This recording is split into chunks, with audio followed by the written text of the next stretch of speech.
Hi folks, Dr. Ed Beyer here today.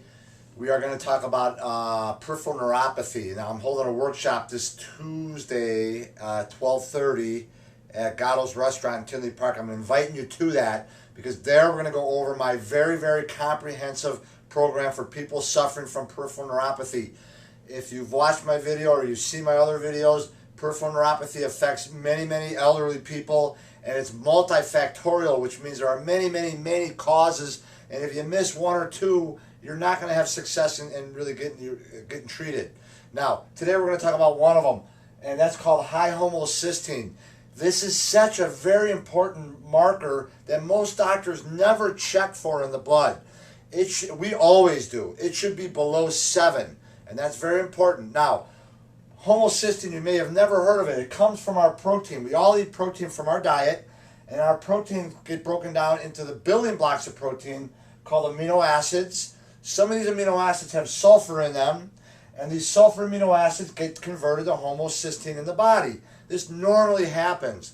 Then, from homocysteine, two very important molecules are made, methionine and glutathione. These two things are very important for energy production and detoxification in the body and immune system function. In order for your liver to convert homocysteine, which we make normally from our protein, we need adequate levels of vitamin B6, B9, and B12.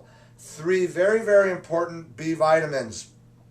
Many people over the age of 50 have decreased levels or inadequate levels of B6, B9, and B12, mainly because they're not absorbing it, poor diet, or they have they're not converting it into the active form, which we talk about in another film.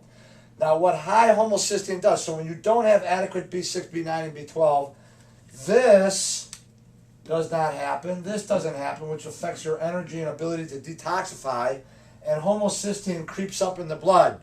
When homocysteine's high in the blood, it destroys the myelin sheath of your nerves. The outer part of our nerves is made up of myelin, which is mostly cholesterol, which is another topic. Cholesterol is actually good for you. And so it destroys the myelin sheath, and you will develop a neuropathy when homocysteine levels are high due to inadequate B6, B9, and B12. In addition to that, homocysteine, when it creeps up in the blood, will damage the blood vessels. It's like taking a Brillo pad to the inner lining of your blood vessels, and those blood vessels then become hard, and that's called atherosclerosis, which causes heart disease and stroke. And it causes certain proteins to build up into the blood, or in your neurons, causing things like dementia. The most common form of that is Alzheimer's, and different neurodegenerative diseases, also Parkinson's syndrome. So it's a very important marker. We look at it on all of our patients. It's one of the many things that can lead to peripheral neuropathy. I hope that helps. Have a great day.